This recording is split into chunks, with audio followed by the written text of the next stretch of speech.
It's going to be a great show. Tune in.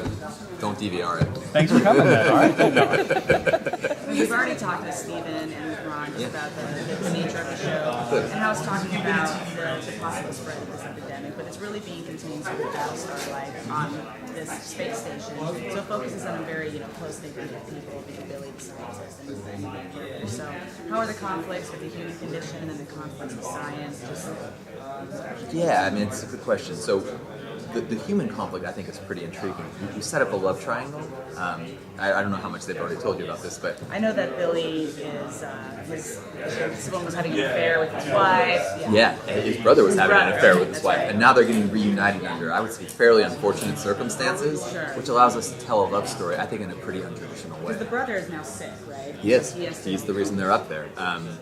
So yeah, it's like, I would say it's the most fucked up family reunion ever. Sorry. Can we quote you on that? Using it. I'm used to the placard which says there are people under 18 years old in the audience. Please do not say anything. We're all 18. I had the more you can throw in the back. Del Toro and every other word.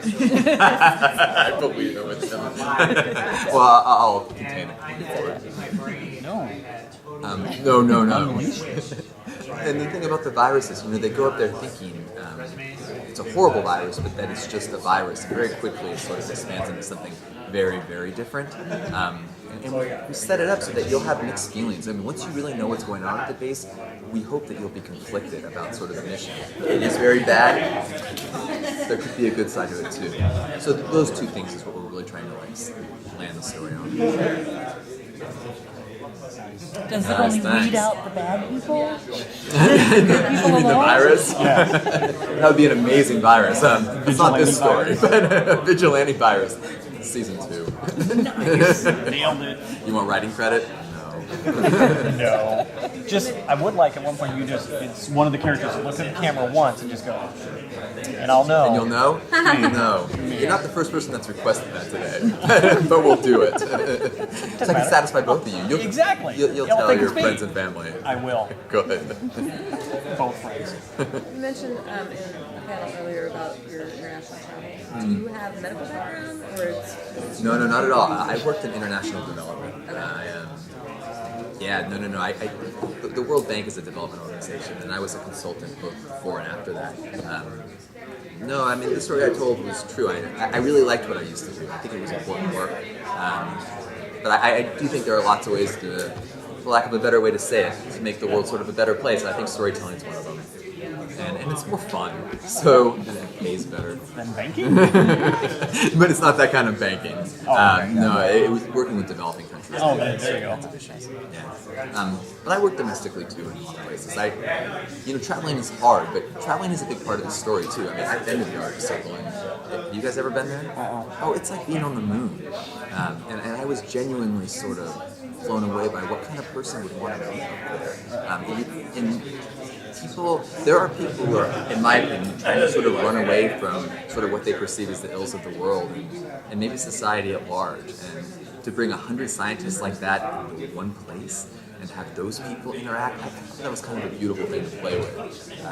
There are other shows that deal with society on the fringes of like Earth, shows like Deadwood, which I really, really liked. I think this is a different version of that. So will we see the locals very much?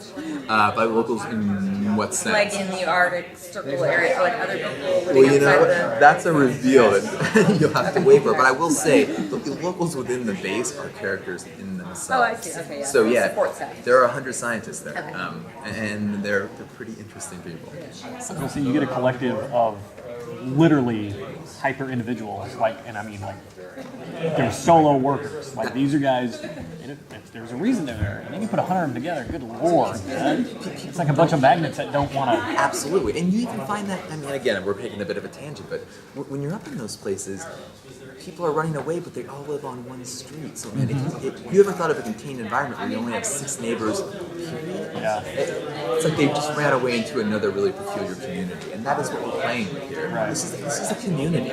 This is a community like any other television show. It's just the world that they're living in is on fire, and they're all basically Walter Whites. So I think that's a lot of fun. Or Heisenberg. Or Heisenberg, yeah, better said. Potentially high, yeah. Yeah, so yeah, we're excited. Nice. What was one of the biggest surprises working through? Because we learned that you're in the break of episode 5 at this point.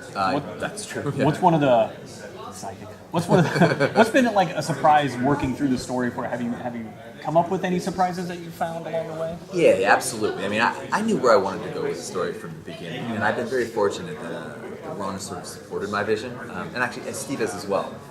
But yes, whenever you break a story, you discover certain characters making interesting choices.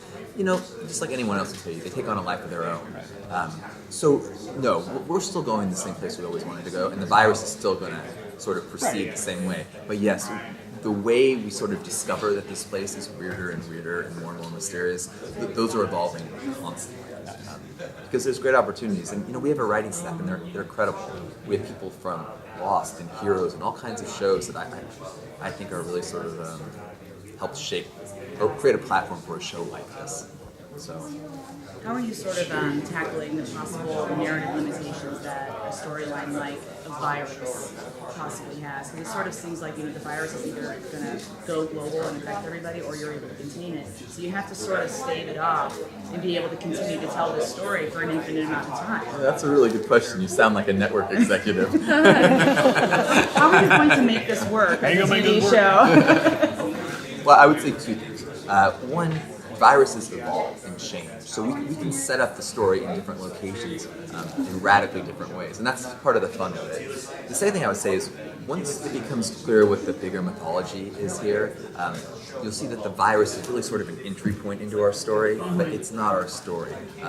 What's really going on at this base and what they're trying to do is bigger than that, and that's a story that I think could go 25 seasons, because it really sort of attacks and addresses what it means to be a person, the way I think death always does. So no, I don't feel like we're being constrained by it. I actually think it's a really exciting way to enter this particular story. Sold. Thank you. That's all I ever want to hear. All I ever want is someone to say sold. I've been told the second you hear that by my agent, you should get up, just walk out the door real quick. It's not gonna work. Basically. For you, what for recreation, were you into like this type of like the contagion type things? Were you into like viral kind of apocalyptic stories just for you for a purely entertainment purpose? Like, what's your personal like wealth of source material that you enjoy, whether you're drawing indirectly or directly from it or not? Yeah, I mean, it's sort of a really interesting question. I was raised in a pretty conservative household. My mother was a Jehovah's Witness, and my father is Muslim, is an Iranian citizen. So I wasn't exposed to a lot of pop culture at a young age. And the reason I'm sharing this story is, for one, when I was, it was glorious. It was like, I was telling someone else, it was like discovering ice cream at the age of 18. It's like, this stuff is not only bad, it's like glorious. All right. But like a lot of sex and Christianity, Armageddon's like a dominant theme, that the world is coming to an end. And it's certainly a theme that was big in my household. And I think that an apocalyptic like virus is sort of like the ultimate incarnation of it. It's a funny thing because a lot of science fiction is 20 or 30 years in the future, where it's robots that are on the attack, but viruses are around now. And the technology we're talking about in 5 years in the future. So I think when you watch a show like Helix, you should be excited about some of the glorious possibilities of science, and you should be a little scared. And we're certainly not the first show to deal with that, but in a virus context, I think we have a unique angle on it that will be fun to watch. Nice. What were your favorite, like, when you first started discovering pop culture, what did you gorge on, like everyone does when they do that? It's a good question. But I feel very, very lucky here because two of my favorite shows are Lost and Battlestar Galactica, and those are two gentlemen I'm working with. I mean, I got to pick them. So, yeah, I think Battlestar is a story about the survival of humanity, and I think it was one of the best versions of that I've ever seen. And Lost was this mystery where, I was saying earlier, Lost was the first show in my life where I felt lazy just watching it. I felt like if I didn't get online and try to figure out what was going on, I wasn't really doing the Lost experience. And I think there will be elements of that in this show too, which is their version was what's going on this island, our version is what's going on in this space. So they'll play out very, very differently. But yeah, those are pretty big influences, which is why I'm super happy to work with Steve and Ron. Are you planning any type of like meta social media aspects of it that it may be exclusive to social media, but won't be, if you miss it, you won't be missing out on the story. You know what I'm saying? It will just be That's bonus. a great question. You know what I mean? I'm gonna give you a very honest answer. We don't know yet. I'm not Okay. sure about that part. I would like there to be a component like that. I think there's certainly space for it, but It sounds like it. I mean, we're going into production next Sunday, so You don't have this ironed out yet? No, you're asking very good questions for the head of the network, and maybe Mark will be coming through soon. So, I'll ask. Thank you. Thank you so much.